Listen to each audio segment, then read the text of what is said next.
Coming up on The Sporting Chef. Welcome to The Sporting Chef. I'm Scott Leysath. Today on the show, I'm going to give you some ideas on what to do with your ground game, but there's also Stacy, Susie, John, Nick, and of course, Buddy T.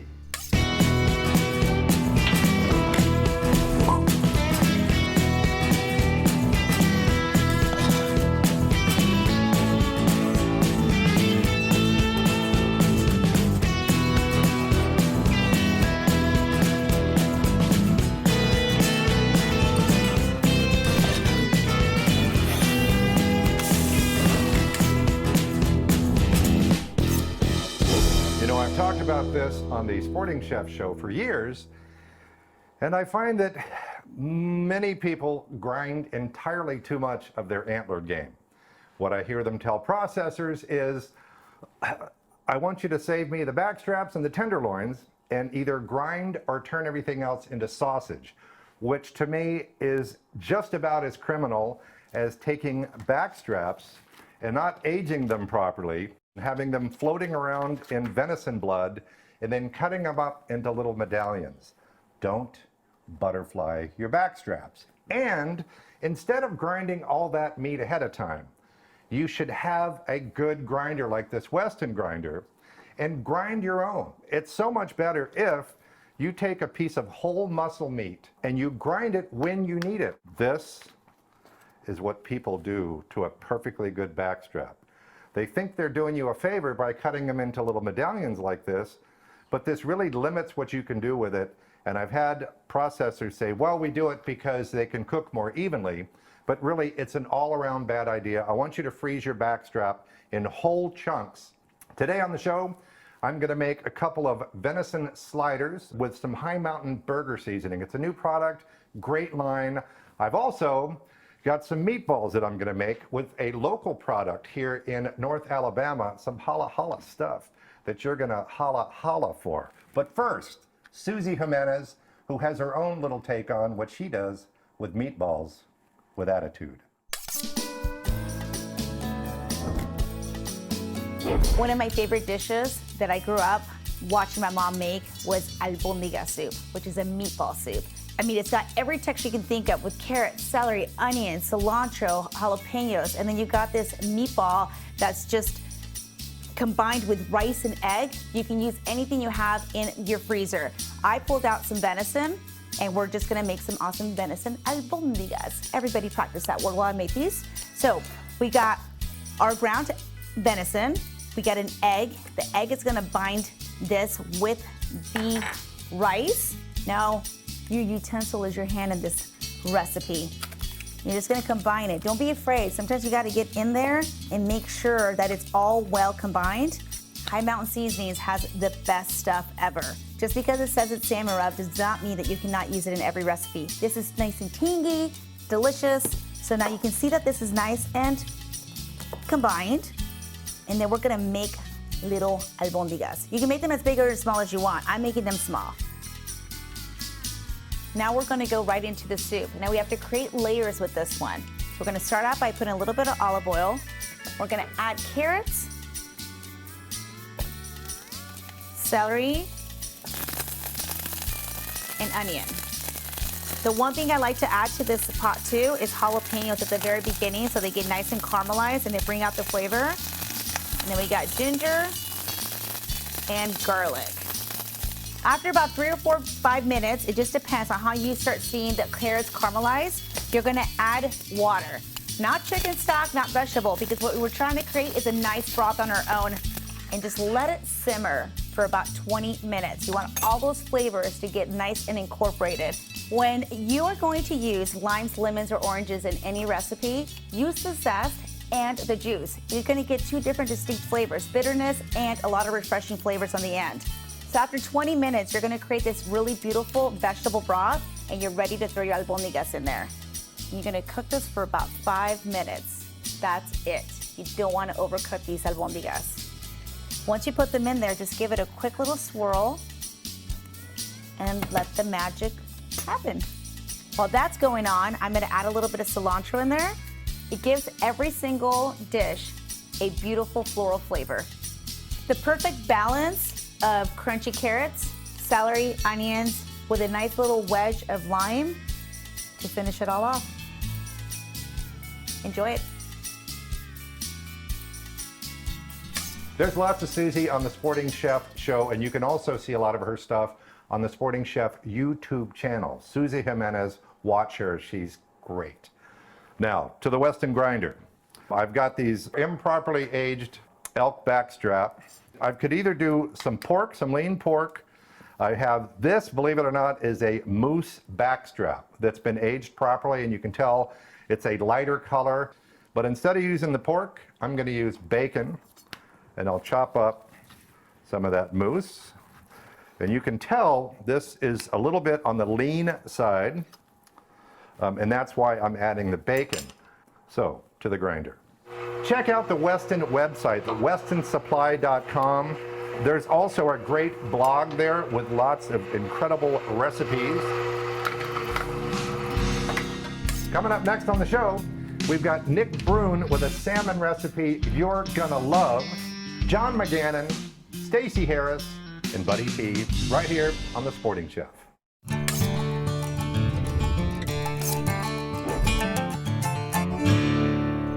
Welcome back to The Sporting Chef. I'm Scott Leysath, and I've got some ground game that I'm going to make burgers with. Now, I want to introduce you to some new High Mountain seasoning. That's the High Mountain Buffalo Wing. We've got the High Mountain Hickory and the High Mountain Zesty Western. And there's garlic pepper and there's Fiesta Salsa. But what this stuff does is make your burgers taste better. But first, I'm going to take some of this. I'm just going to make 3 different sliders. And I've got meatballs coming too. And this is, again, ground elk, ground venison, ground bacon. To this one over here, I'm going to add the Zesty Western. This is a cool product that I found. This is the Hala Hala Sinful Whiskey. You can find this online. HalaHalaFoods.com will get you there if you can't find it in your stores, but look for it in the store first. I have the Hickory burger seasoning, and I'm just going to add a little onion. This is one of my favorites, the High Mountain Buffalo Wing burger seasoning, and it tastes just like buffalo wings. It's also really good on popcorn. All of these are great on popcorn. With that one, I'm going to add a little blue cheese. And while I'm mixing this stuff up and getting my hands all messy, I want you to check out John McGannon, who does great things with mushrooms. Okay, Scott, here's a really good tip. When you have produce and it is at its peak of flavor, you should actually take advantage of that. Here's some really fresh mushrooms. We're going to do a very simple little process with a little bit of shallots. Who doesn't like garlic? A little bit of olive oil, salt and pepper. And when I do this, I usually go ahead and get a lot more than what I think I'm going to need right for today. And these will freeze really well. We're going to roast them. And then once they're roasted, then it locks in that freshness. Just for a little bit of love, we're going to throw a little bourbon on there. And we're going to very simply give this a little toss. Mushrooms are about 85–87% water. And by roasting it, basically you're evaporating the moisture out of that mushroom and concentrating the flavors. So we're just going to very simply put this down onto a sheet pan and pop it into a 375-degree oven. Let it roast for about 12 to 15 minutes. As you can see, most of the moisture is already evaporated. The mushrooms are now concentrated. We're going to cool this down, store it in our food saver, and we have mushrooms whenever we want it.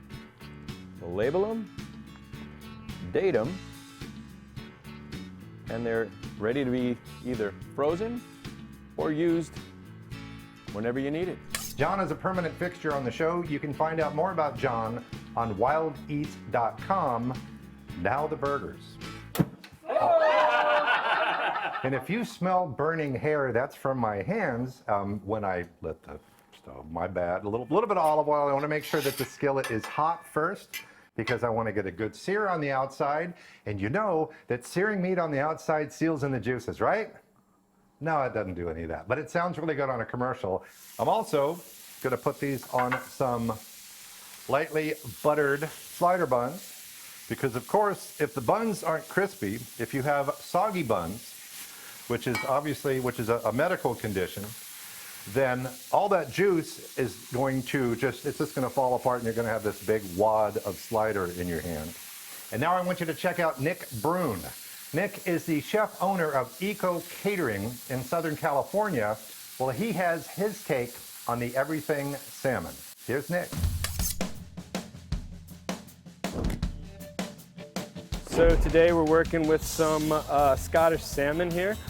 Very simple recipe. Basically taking the idea of everything bagel with lox and turning that into either a brunch, later on brunch idea, or even a dinner, an entree here.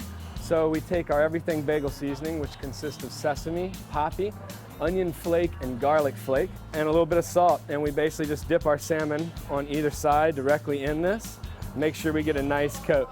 We want to leave the edges because it's going to be very hard for us to actually sear those edges and get a toast onto the sesame, which we really want to get that caramelization. That really changes the flavor here. Start with the top side down. All right. We got a nice thick piece of salmon here, so you don't want it to be smoking hot to the point where you're just burning the outside before you actually have a chance to cook the inside. There is, you do have the ability here to sear it real quick, flip it, sear it on the other side, and go into the oven. So while our salmon's cooking here, we can get together our mise en place for the rest of the dish. We've got a buttermilk sauce that's going with the salmon. Really nice and tangy. It's very simple to make. Buttermilk, sour cream, chive, and a little bit of garlic pureed into it. Another ingredient that we're serving here today is polenta. This is what we use out here on the West Coast compared to grits. The only difference there is white hominy versus yellow hominy. This is a creamed version, so we have a little bit of cream, milk, butter, and Parmesan. We've got our pan nice and hot over here. We're going to come in and flavor our oil with a little bit of purple onion. All right, so our salmon's ready to flip here. Turn it right over. As you can tell, we've got nice caramelization on the top. We've toasted our sesame, the poppy, all the garlic flake and all the onion flake. All those flavors have really caramelized there and come together on top of our salmon. Should be really flavorful. Our onions have really flavored up our oil here, and now we're just going to lightly wilt a little bit of arugula. Just kind of let some of that oil flavor it up. We don't want to wilt it all the way down like spinach, just a light little saute here. A little bit of salt. And now we're pretty much ready to plate here. A little bit of creamy polenta down first, follow with a little bit of our arugula that's lightly wilted, a little bit of onion there. Then we finish that off with our everything salmon. Got a beautiful caramelization on both sides. We love the salmon from Catalina. Offshore products here. Finish with a little bit of dill, a little bit of buttermilk sauce, and voila. Everything's salmon. Meatballs and sliders are on the way. Also, Stacy Harris and Buddy T right here on The Sporting Chef.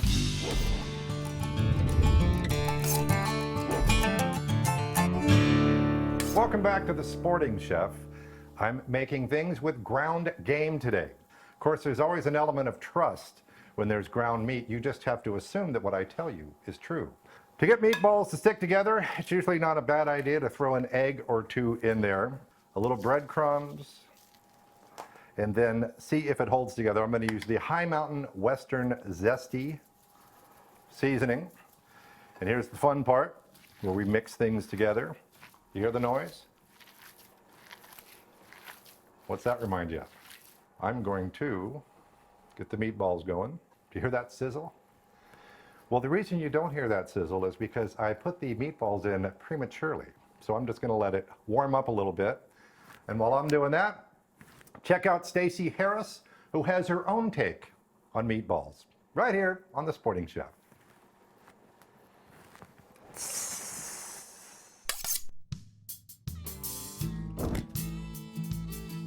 Scott, you're gonna love this one. This is my famous meatballs with a rosemary wine sauce. I've got beef already in my bowl, and I'm gonna be using turkey today. Now, this recipe is in my latest book, Stacy Lynn's Harvest Cookbook. I'm gonna go ahead and show you how to grind this. This is so simple, it's gonna be over before you know it. I'm gonna turn the Weston grinder on and drop the turkey straight down. And here we go. Gonna mix that together really good and put in the binding agents, which are my eggs, my bread that I've been soaking in milk. And this is a trick that my grandmother taught me. Now I'm gonna put in my Parmesan cheese, garlic, and parsley. I'm gonna get my hands dirty. They are the best kitchen tools you'll have, so don't be afraid to get dirty in the kitchen. If your meatballs look a little bit wet, because depending on what kind of meat you're using, they may be a little bit more oily, or they may be a little dry. If they're dry, put a little milk in. If they're wet, put a little bit of any kind of unseasoned or seasoned, whichever you prefer, breadcrumbs. Right now I'm using something called panko, and it is a great little Chinese breadcrumb, and it makes things a little bit crunchy and makes things brown on the edges. All right, so I'm gonna form my meatballs and put them on my plate and take them over to my skillet in just a minute. So I have the olive oil and butter in the pan so that it will brown and taste amazing. I'm gonna make my sauce now, and it is amazing with flavor. It's got red wine, balsamic vinegar, it's got tomatoes, and right now I'm sauteing some onions and garlic in this pan with a little bit of olive oil. I'm gonna turn the heat up on it, and I'm gonna pour in some tomatoes, balsamic vinegar, and red wine, a little bit of red pepper flakes. You can use this or not. I know a lot of you might not like hot food. We like it spicy around here. And a little bit of rosemary, a pat of butter, and a little bit of salt. I'm gonna put a little bit of cheesy grits down in the bottom of my bowl. You can use polenta or potatoes, whichever you prefer. Look at these turkey meatballs. And see the butter really brown that up nicely. It's all crisp on the outside and nice and creamy on the inside. Now, it's time to plate my red wine sauce with garlic and rosemary. And this is gonna be a delicious meal.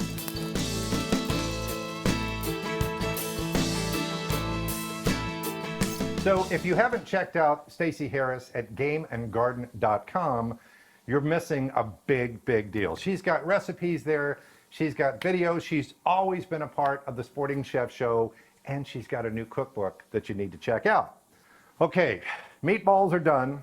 I've got some of the Hala Hala fire red jelly that I'm going to put on half of the meatballs. I'm going to add a little lemon and a little bit of lime. I like to add something a little acidic to go with the sweet stuff, and I'm just going to brush this on some of the meatballs. I also have some of the J. Moo Texas Heat barbecue sauce made by the same folks.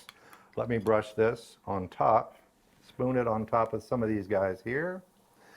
So you've got not overcooked meatballs, seasoned with High Mountain seasoning, with some of this sweet heat here, and then a little barbecue sauce. And I'm just going to let that heat up just a little bit. While that is doing that thing, I want you to check out Buddy T. Now, when was the last time you cooked a whole little piggy on a pellet grill? Scott, we got the new pellet Smoke Pro. My son shot a little pig. We ended up putting the garlic pepper rub and the Cajun seasoning on him, some bacon. Now we're fixing to load him on a pit. Let the Smoke Pro do its thing. Okay, it's getting to be time to take it off. We went ahead and ran the temperature up to 165, 168. And with this remote temperature set, it makes it super easy to get the meat cooked to the desired temperature you want. Because this is wild pork, we want to make sure that we get it up to temperature.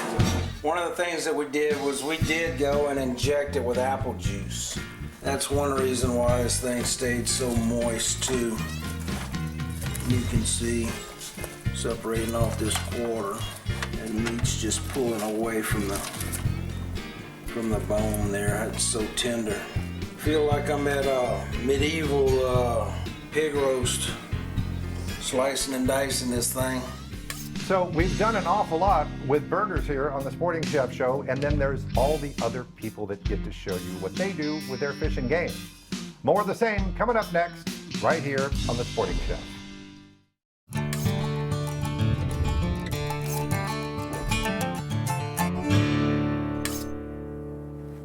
Excuse me, I was just laying the groundwork before I get into these sliders. 3 different sliders, ground meat using my Weston grinder, and an assortment of game and bacon. Different flavors, really, really cool over here. Over here I've got the meatballs with the Hala Hala barbecue sauce and the Hala Hala jelly. If you're looking for more recipes, of course, you can go to sportingchef.com, and the westonsupply.com has some great recipes on their blog as well. Michael David, always a big part of the Sporting Chef Show, and special thanks to Stacy, Susie, Nick, John, and Buddy, who all contributed to the show. Don't forget to check out all of our sponsors, including Weston, High Mountain Seasoning, Work Sharp Sharpeners, Game Saver.